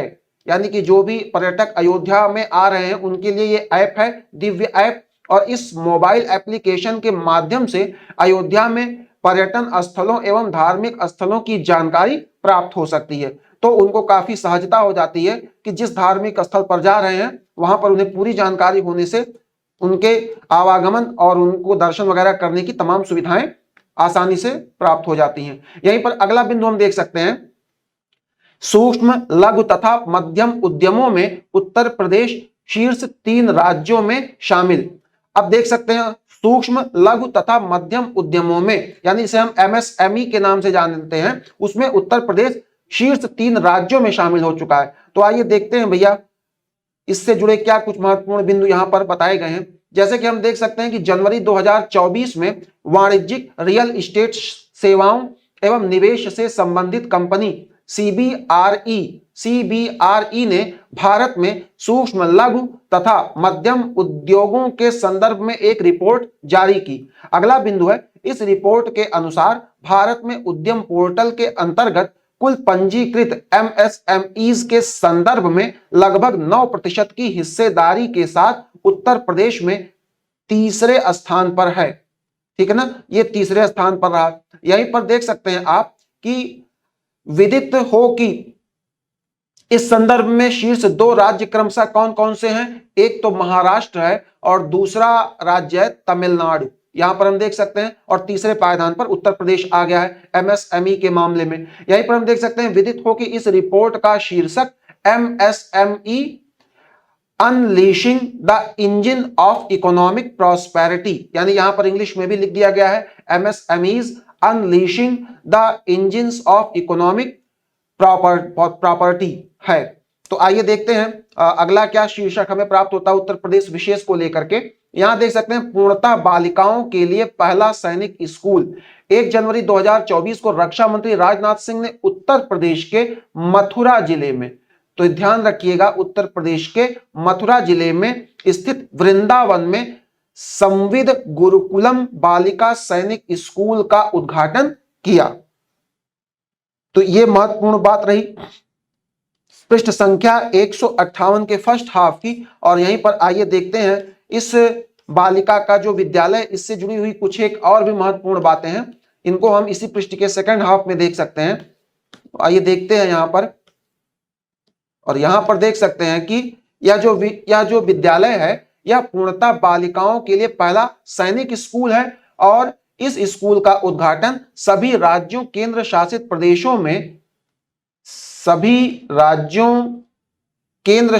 प्रदेशों में गैर सरकारी संगठनों, निजी राज्य सरकारी विद्यालयों के साथ साझेदारी में 100 सैनिक स्कूलों की स्थापना की पहल के तहत किया गया है। यानी कि अभी 100 सैनिक स्कूलों की, इसी प्रकार की स्कूलों की स्थापना भारत के कई सारे राज्यों में की जानी है। तो यहां पर उत्तर प्रदेश में इसका शुभारंभ हो चुका है। यहीं पर हम देख सकते हैं अगला शीर्षक है प्रधानमंत्री की अयोध्या यात्रा। इससे जुड़ा बिंदु है 30 दिसंबर 2023 को प्रधानमंत्री नरेंद्र मोदी ने अयोध्या का दौरा किया। एक दूसरा तथ्य है उन्होंने पुनर्विकसित अयोध्या धाम जंक्शन रेलवे स्टेशन का उद्घाटन भी किया। और यहीं पर हम देख सकते हैं अगला बिंदु है, साथ ही उन्होंने नई अमृत भारत ट्रेनों एवं वंदे भारत ट्रेनों को भी हरी झंडी दिखाकर रवाना किया, जिनमें दरभंगा अयोध्या आनंद विहार टर्मिनल अमृत भारत एक्सप्रेस यानी कि देश की पहली अमृत भारत ट्रेन भी शामिल है। तो ये उत्तर प्रदेश के लिए गौरव की बात हो जाती है। और यहीं पर देख सकते हैं कि प्रधानमंत्री ने नवनिर्मित अयोध्या हवाई अड्डे का भी उद्घाटन किया। तो जो भी ऐसे घटनाएं हैं जो कहीं ना कहीं उपलब्धियों के रूप में उत्तर प्रदेश की उपलब्धियों के रूप में देखी जाती रही हैं या देखी जा रही हैं, उनको भी प्रश्न के रूप में हम देख पाएंगे कहीं ना कहीं अपनी इन परीक्षाओं में। यहीं पर हम देख सकते हैं कि इस हवाई अड्डे का नाम महर्षि वाल्मीकि अंतरराष्ट्रीय हवाई अड्डा रखा गया है। अब यहां पर एक अगला बिंदु दिखाता है कि नवनिर्मित श्री राम मंदिर तक पहुंच को बढ़ाने के लिए प्रधानमंत्री ने अयोध्या में 4 नव विकसित सड़कों यथा राम पथ, भक्ति पथ, धर्म पथ और श्री राम जन्मभूमि पथ का भी उद्घाटन किया। ये 4 ऐसे विशिष्ट पथ हैं जो कहीं ना कहीं श्री राम मंदिर अयोध्या में जो बना हुआ है नवनिर्मित मंदिर, उसकी पहुंच को सुगम बनाते हैं। अब यहीं पर देख सकते हैं अगला शीर्षक भी है काशी तमिल संगमम। तो इससे जुड़े क्या कुछ मुख्य बातें हैं, जैसे कि 17 से 30 दिसंबर 2023 तक काशी तमिल संगमम का आयोजन वाराणसी में किया गया। यहीं पर हम देख सकते हैं यह इस कार्यक्रम का द्वितीय संस्करण था और ज्ञातव्य है कि प्रथम काशी तमिल संगमम वर्ष 2022 में आयोजित किया गया था। तो ये बातें रही काशी तमिल संगमम से जुड़ी हुई। एक और भी महत्वपूर्ण बात है, जैसे यहां पर देख सकते हैं 17 दिसंबर 2023 को नमो घाट वाराणसी में इस कार्यक्रम का उद्घाटन प्रधानमंत्री नरेंद्र मोदी ने किया। इस अवसर पर प्रधानमंत्री ने थिरुक्कुलर मणिमेकलाई, यहां पर देख सकते हैं नाम थिरुक्कुरल मणिमेकलाई और अन्य उत्कृष्ट तमिल साहित्य का बहुभाषा और ब्रेल अनुवाद जारी किया। यानी कि कई संस्करण कई अन्य भाषाओं में भी इसको संस्कारित किया गया, अनुवादित किया गया। यहीं पर देख सकते हैं कि इस अवसर पर कन्याकुमारी वाराणसी तमिल संगमम ट्रेन को हरी झंडी दिखाकर रवाना किया गया। तो कहीं ना कहीं से दक्षिण भारत और उत्तर भारत को सांस्कृतिक स्तर पर जोड़ने के प्रयास भी अब तकनीकी स्तर पर शुरू हो गए हैं। तकनीक को इतना विकसित किया जा रहा है कि तकनीक से हर व्यक्ति जुड़ना चाह रहा है और जब तकनीक को ही सांस्कृतिक विकास की आधारशिला के रूप में चुन लिया जाएगा तो निश्चित रूप से पूरे भारत का एक अलग ही एकीकरण हमें देखने को मिलेगा। तो यहां पर अगला हम देख सकते हैं, अगले क्या बिंदु बताए गए हैं कि इसका आयोजन केंद्रीय शिक्षा मंत्रालय द्वारा अन्य मंत्रालयों यथा संस्कृति, कपड़ा, रेलवे, पर्यटन, खाद्य प्रसंस्करण, सूचना और प्रसारण आदि तथा उत्तर प्रदेश सरकार के सहयोग से किया गया। ये चीजें हैं। और यहीं पर हम देख सकते हैं जो तमिल संगमम है, इस कार्यक्रम के लिए तमिलनाडु में IIT मद्रास को और उत्तर प्रदेश में बनारस हिंदू विश्वविद्यालय को कार्यान्वयन एजेंसी के रूप में नामित किया गया था। ठीक है, तो यहां पर अब हम एक अगली भी घटना को देख रहे हैं। एक अगली क्या घटना है उत्तर प्रदेश से जुड़ी हुई, स्वरवेद महामंदिर का उद्घाटन। 18 दिसंबर 2023 को प्रधानमंत्री नरेंद्र मोदी ने वाराणसी में स्वरवेद महामंदिर का उद्घाटन किया। यहीं पर हम देख सकते हैं 7 मंजिला स्वरवेद महामंदिर की ऊंचाई 180 फीट है। यहीं पर हम देखते हैं इस महामंदिर की संगमरमरी दीवारों पर स्वरवेद के 4000 दोहे लिखे हैं।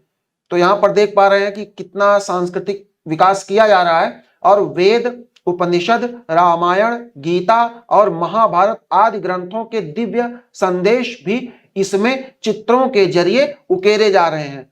तो ये कुछ बड़ी बातें रही। और इसी में अब हम लोग आगे आते हैं पृष्ठ संख्या 158 के आगे यदि बढ़े पृष्ठ संख्या 159 पर, तो वहां पर भी हम उत्तर प्रदेश विशिष्ट से जुड़ी कुछ एक बातों को देखते हैं। जैसे कि यहां पर देख सकते हैं स्वरवेद से जुड़े हुए कुछ एक और बिंदुओं को भी स्पष्ट किया गया है। यहां पर हम देख सकते हैं कि स्वरवेद महामंदिर महर्षि सदाफल देव की शिक्षाओं एवं उनके उपदेशों का प्रतीक है। यही एक अगला बिंदु बताता है कि इस महामंदिर को विश्व का सबसे बड़ा ध्यान केंद्र यानी कि वर्ल्ड्स लार्जेस्ट मेडिटेशन सेंटर भी कहा जा रहा है। यहीं पर अगला बिंदु है कि ज्ञातव्य है कि स्वरवेद एक आध्यात्मिक ग्रंथ है जो विहंगम योग संस्थान के प्रणेता संत सदाफलदेव जी महाराज द्वारा लिखा गया था। तो यह इस समसामयिकी का वह ऐतिहासिक सांस्कृतिक पक्ष है जो हो सकता है आप जब प्रश्न के रूप में आए तो आप इसे हिस्ट्री में जाके काउंट करें, वहां पर सीधे सीधे पूछ सकता है कि यहां पर दिया जाएगा कि स्वरवेद के रचयिता कौन है, तब आपको वहां पर यहां पर ऑप्शन में संत सदाफलदेव जी महाराज को इनको चुनना पड़ेगा। तो ठीक है, तो ये भी चीजें यहां पर इस मैगजीन में आपको देखने को मिलती हैं। और यहीं पर हम देख सकते हैं कि अगला तथ्य क्या है, लेक क्वीन क्रूज। अब ये समसामयिकी के अंतर्गत क्या बिंदु है, लेक क्वीन क्रूज 15 दिसंबर 2023 को मुख्यमंत्री ने गोरखपुर स्थित रामगढ़ ताल में लेक क्वीन क्रूज का लोकार्पण किया। अत्याधुनिक सुविधाओं से युक्त यह क्रूज 2 मंजिला है और ज्ञातव्य है कि उत्तर प्रदेश में इनलैंड वाटर वे अथॉरिटी यानी कि अंतर्देशीय जल मार्ग प्राधिकरण के गठन के माध्यम से राप्ती, सरयू, यमुना तथा गंगा नदी में क्रूज सेवा को बढ़ावा दिया जा रहा है। तो इनलैंड वाटर वे को भी प्रोत्साहन दिया जा रहा है ऐसी ऐसी योजनाओं के माध्यम से। और यहीं पर हम देख सकते हैं 42वां रामायण मेला 14 दिसंबर 2023 को अयोध्या में 42वां रामायण मेले का शुभारंभ किया गया। इस मेले का समापन 19 दिसंबर 2023 को हुआ। उत्तर प्रदेश सरकार और रामायण मेला समिति के सहयोग से प्रतिवर्ष इस मेले का आयोजन किया जाता है। और यहीं पर हम देख सकते हैं कि अयोध्या में रामायण मेला की शुरुआत वर्ष 1982 में तत्कालीन मुख्यमंत्री श्रीपति मिश्र ने की थी। तो यहां पर एक तथ्य भी पता चलता है कि 1982 में जो मुख्यमंत्री रहे उत्तर प्रदेश के, उनका क्या नाम था, श्रीपति मिश्र। अब यहीं पर हम देख सकते हैं एक अन्य समसामयिकी उत्तर प्रदेश विशेष से कि उत्तर प्रदेश अंतर्देशीय जल मार्ग प्राधिकरण के तहत पहला बिंदु है कि नवंबर 2023 में उत्तर प्रदेश विधानसभा द्वारा उत्तर प्रदेश अंतर्देशीय जल मार्ग प्राधिकरण विधेयक 2023 को पारित किया गया। एक बात, दूसरी चीज है यहां पर तथ्य है कि 7 दिसंबर 2023 को राज्यपाल द्वारा अनुमति प्रदान कर दिए जाने के बाद यह उत्तर प्रदेश अंतर्देशीय जल मार्ग प्राधिकरण अधिनियम 2023 के रूप में अधिनियमित हो गया है। और इसी अधिनियम के अंतर्गत एक अन्य तथ्य है कि इसका उद्देश्य उत्तर प्रदेश अंतर्देशीय जल मार्ग प्राधिकरण का गठन करना है। यहीं पर इस प्राधिकरण के अध्यक्ष के रूप में मुख्यमंत्री या तो परिवहन मंत्री को नामित करेंगे या अंतर्देशीय जल मार्ग, पोत परिवहन तथा नौ परिवहन, बंदरगाह एवं समुद्री मामलों से संबंधित विषयों में विशेषज्ञता रखने वाले व्यक्तियों में से किसी एक व्यक्ति को नियुक्त करेंगे। तो ये कुछ बातें रही। और यहीं पर हम देख सकते हैं कि ज्ञातव्य है कि उत्तर प्रदेश में गंगा, यमुना एवं अन्य प्रमुख नदियों में कुल 11 राष्ट्रीय जलमार्ग स्थित हैं। तो यहां पर देख सकते हैं 11 राष्ट्रीय जलमार्गों की भी चर्चा हो गई उत्तर प्रदेश के अंतर्गत। और यहीं पर अगला समसामयिकी है पहला दूरसंचार उत्कृष्टता केंद्र।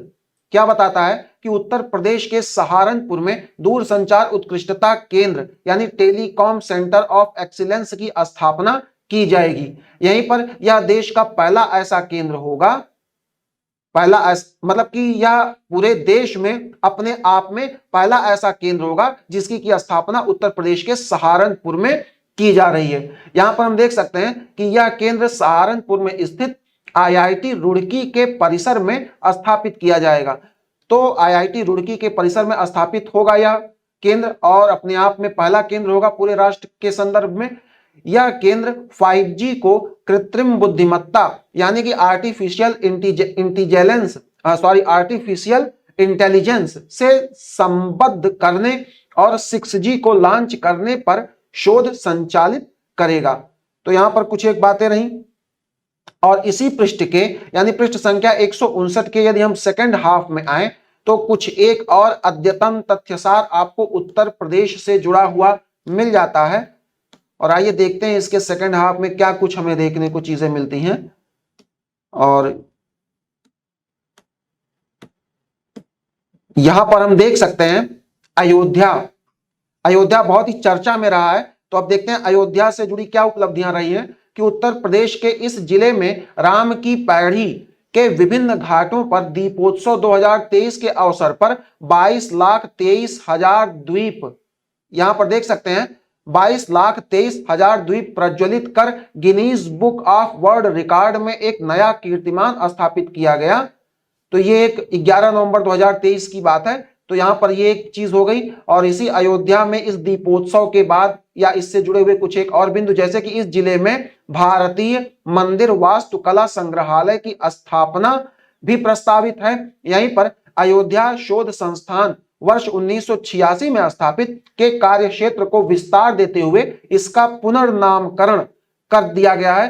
क्या पुनर्नामकरण किया गया है? अंतरराष्ट्रीय रामायण एवं वैदिक शोध संस्थान के रूप में किया गया है। इसी से जुड़े हुए कुछ एक और बिंदु हैं, जैसे कि उत्तर प्रदेश श्री अयोध्या जी तीर्थ विकास परिषद के गठन हेतु उत्तर प्रदेश श्री अयोध्या जी तीर्थ विकास परिषद अधिनियम 2023 को अधिनियमित किया गया है। यहीं पर उत्तर प्रदेश के मुख्यमंत्री इस परिषद के अध्यक्ष होंगे। अब यहीं पर हम देख सकते हैं अगला अद्यतन तथ्यसार है उत्तर प्रदेश से जुड़ा हुआ। प्रदेश में जनजातीय संग्रहालय की अगर बात करें तो यहां पर देख सकते हैं 31 अक्टूबर 2023 को प्रदेश सरकार द्वारा प्रदत्त स्वीकृति के अनुसार उत्तर प्रदेश के मिर्जापुर, सोनभद्र एवं महाराजगंज जिले में जनजातीय संग्रहालय यानी कि ट्राइबल म्यूजियम की स्थापना की जाएगी। इसी जनजातीय संग्रहालय से जुड़ा एक अन्य तथ्य है कि मिर्जापुर के अतरैला पांडेय ग्राम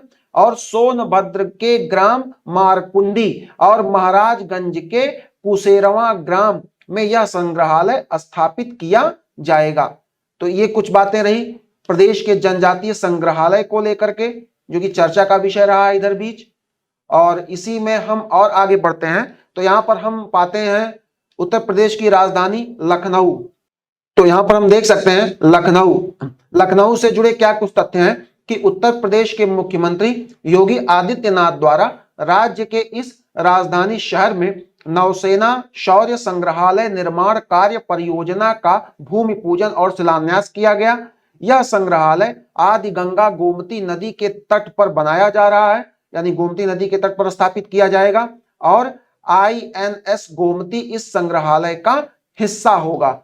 तो यहां पर आप देख सकते हैं INS का मतलब होता है इंडियन नेवल सर्विसेज। तो यहां पर INS गोमती इस संग्रहालय का हिस्सा होगा। और यहीं पर हम देख सकते हैं कि उत्तर प्रदेश के इस राजधानी शहर में अमृत महोत्सव के तहत 50,000 ग्राम पंचायतों में डिजिटल लेन देन को बढ़ावा देने हेतु समर्थ अभियान की शुरुआत की गई। कब की गई? 25 मई 2023 को। आइए अगला हम स्थल देख लेते हैं गोरखपुर अद्यतनता के अनुसार क्यों चर्चा का विषय रहा है।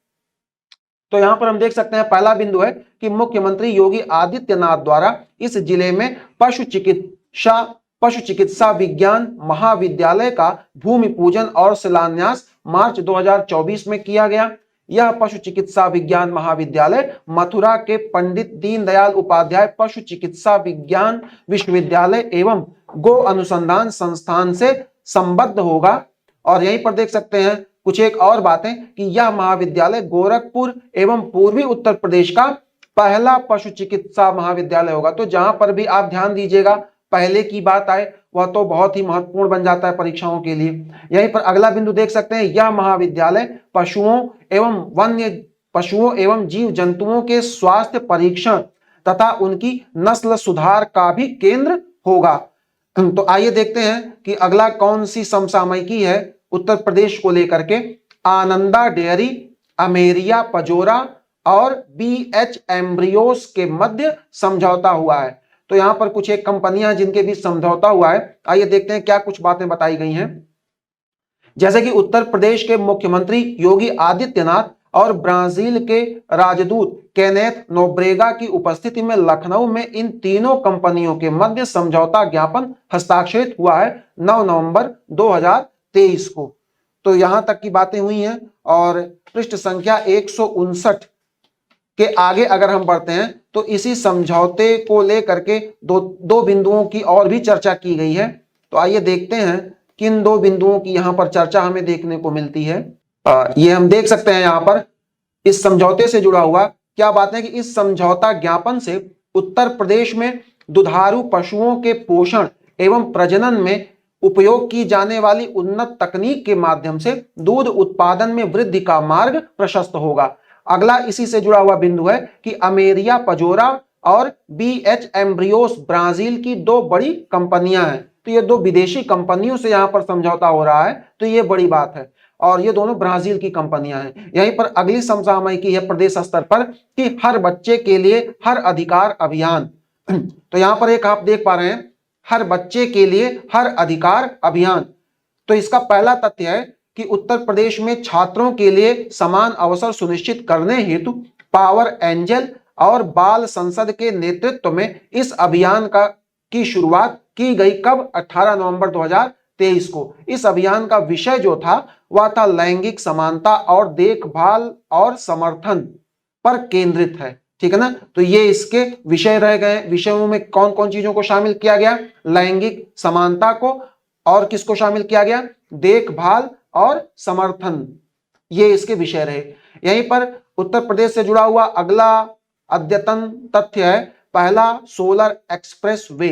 उत्तर प्रदेश के मामले में पहला सोलर एक्सप्रेस वे की अगर हम लोग बात करें तो यहां पर देख सकते हैं पहला बिंदु बताता है कि बुंदेलखंड एक्सप्रेस वे को उत्तर प्रदेश के पहले सोलर एक्सप्रेस वे के रूप में विकसित किया जाएगा। ये बात है नवंबर 2023 की। और इस एक्सप्रेस वे पर सार्वजनिक निजी भागीदारी यानी कि पीपीपी का मतलब होता है पब्लिक प्राइवेट पार्टनरशिप। ये एक मॉडल होता है जिसके माध्यम से सरकार निजी क्षेत्र की कंपनियों से मिल करके किसी बड़े अभियान को या किसी बड़े कार्यक्रम को संचालित करती है और उसको उसके वांछित लक्ष्य तक ले जाती है। तो यहां पर हम देख सकते हैं कि इस एक्सप्रेस वे पर सार्वजनिक निजी भागीदारी मॉडल के तहत सरकार सोलर प्लांट्स की स्थापना करेगी जिसके माध्यम से 550 मेगावाट सौर विद्युत उत्पादन का लक्ष्य निर्धारित किया गया है। तो ये बातें रही। और यहीं पर हम देख सकते हैं उत्तर प्रदेश के बरेली का स्थान समसामयिकी में कैसे महत्वपूर्ण है। यहां पर देख सकते हैं कि परिषदीय विद्यालयों में स्मार्ट कक्षाओं के संचालन में यह उत्तर प्रदेश का पहला जिला बना। यानी कि स्मार्ट कक्षाओं के संचालन को लेकर के बरेली का परिषदीय विद्यालय पहला जिला बन चुका है बरेली इस मामले में। और उत्तर प्रदेश के इस शहर में नॉर्थ कॉरिडोर विकसित किया जाएगा। तो ये भी बड़ी बात हो गई। यहीं पर हम देख सकते हैं कुछ एक और बातें भी, जैसे कि इसका निर्माण वाराणसी के काशी विश्वनाथ कॉरिडोर और अयोध्या के राम जन्म भूमि की तर्ज पर होगा। यहीं पर यह कॉरिडोर अलखनाथ मंदिर, मणिनाथ, तपेश्वरनाथ, धोपेश्वरनाथ, पशुपतिनाथ और वनखंडी नाथ मंदिरों को जोड़ करके बनाया जाएगा। इसीलिए इसको एक नाम क्या दिया गया है? नाथ कॉरिडोर। तो ये कुछ बातें रही। आइए अब हम लोग देखते हैं कि उत्तर प्रदेश में उन्नाव का जो जिला है वह कैसे महत्व प्राप्त कर रहा है समसामयिकी के स्तर पर। तो यहां पर हम देख सकते हैं कि उत्तर प्रदेश के इस जिले में मुख्यमंत्री योगी आदित्यनाथ द्वारा महान स्वतंत्रता संग्राम सेनानी राजा राव राम बख्श सिंह की अश्वारोही प्रतिमा का अनावरण किया गया। यानी घोड़े पर सवार प्रतिमा का अनावरण किया गया है। ये महान स्वतंत्रता सेनानी थे, तो इसीलिए उन्नाव महत्वपूर्ण हो गया। यहीं पर गाजियाबाद स्थान क्यों छाया रहा सुर्खियों में? देख सकते हैं उत्तर प्रदेश के इस शहर में स्थित हिंडन वायुसेना स्टेशन में अपनी तरह की पहली ड्रोन प्रदर्शनी सह प्रदर्शन भारत ड्रोन शक्ति 2023 आयोजित की गई 25 से 26 सितंबर 2023 के मध्य। इसी में दो तीन बातें हम देख सकते हैं कि इसका आयोजन भारतीय वायुसेना और drone federation of India DFI द्वारा संयुक्त रूप से किया गया। और इसी में गाजियाबाद में इस ड्रोन प्रदर्शनी से संबंधित एक तथ्य है कि इस प्रदर्शनी के उद्घाटन के बाद पहले C2 295 MW परिवहन विमान को भारतीय वायुसेना में औपचारिक रूप से शामिल किया गया। यहीं पर एक अन्य तथ्य है कि उत्तर प्रदेश में स्थित इस शहर में भारतीय खाद्य संरक्षा और मानक प्राधिकरण यानी कि FSSAI के लिए राष्ट्रीय प्रशिक्षण केंद्र का उद्घाटन 30 मई 2023 को किया गया। अगला अगर हम देखें तो यहां पर हम देख सकते हैं कि विजयपुर औरैया फूलपुर पाइपलाइन परियोजना यानी कि प्रधानमंत्री नरेंद्र मोदी द्वारा इस परियोजना का लोकार्पण 5 अक्टूबर 2023 को किया गया। तो यहां पर यह कुछ बातें रही। पृष्ठ संख्या 160 के फर्स्ट हाफ पर, और यहीं पर आते हैं हम लोग इसके सेकंड हाफ पर भी कुछ चीजें बताई गई हैं। तो आइए देखते हैं क्या कुछ बातें यहां पर दिखाई गई हैं 160 पृष्ठ संख्या पर। और यहां पर देख सकते हैं कि इसी पृष्ठ पर विजय औरैया फूलपुर पाइपलाइन परियोजना से जुड़ा एक और तथ्य है कि इस परियोजना के तहत 352 किलोमीटर लंबी पाइपलाइन का निर्माण 1750 करोड़ रुपए से अधिक की लागत के साथ किया गया। यहीं पर हम देख सकते हैं robotic process automation RPA lab. तो आइए देखते हैं इस लैब से संबंधित क्या कुछ बातें हैं।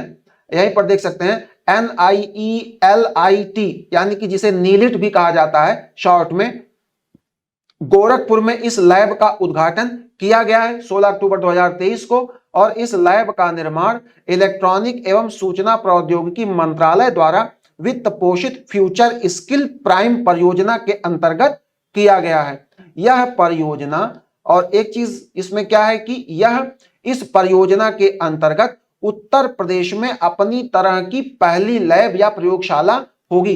तो उत्तर प्रदेश में यह पहली लैब होगी अपने आप में अपनी विशिष्टताओं के साथ, इसलिए महत्वपूर्ण हो जाती है।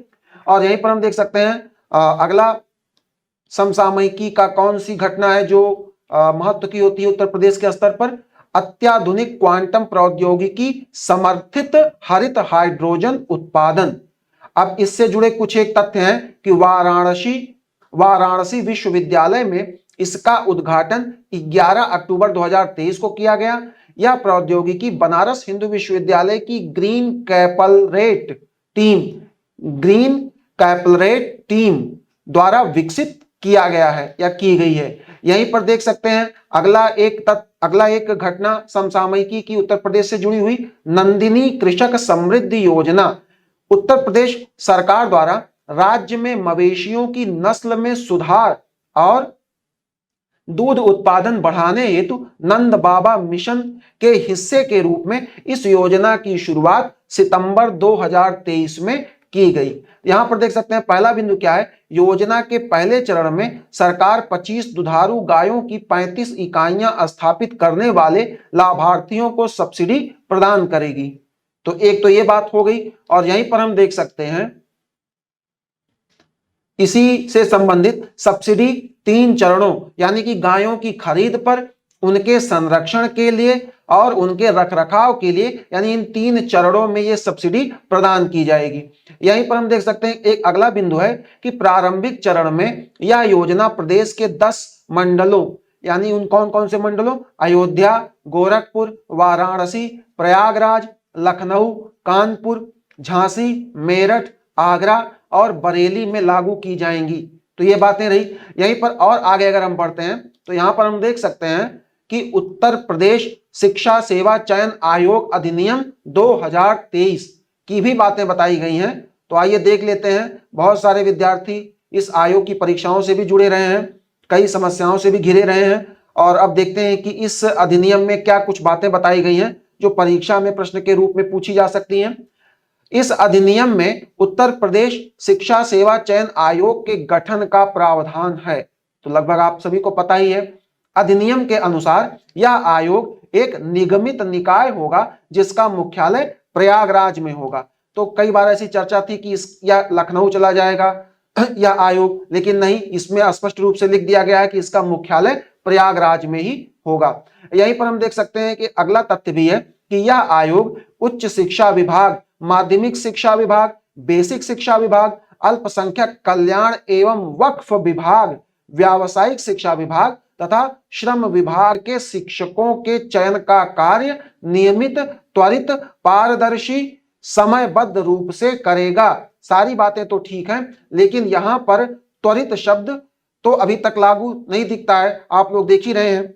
फिलहाल आगे बढ़ते हैं हम लोग, लेकिन भविष्य में जिस तरीके की गतियां चल रही हैं, गतिविधियां चल रही हैं, तो अब यह निश्चित उम्मीद भी की जा रही है कि बहुत जल्द ही आप लोगों को माध्यमिक शिक्षा सेवा चयन आयोग का जो ये नए आयोग के गठन हुआ है, इसके माध्यम से कई सारी भर्तियों को भी आपको देखने को मिलेगा। अच्छा, यहीं पर हम लोग आगे बढ़ते हैं। यहां पर देख सकते हैं गांडीव 5।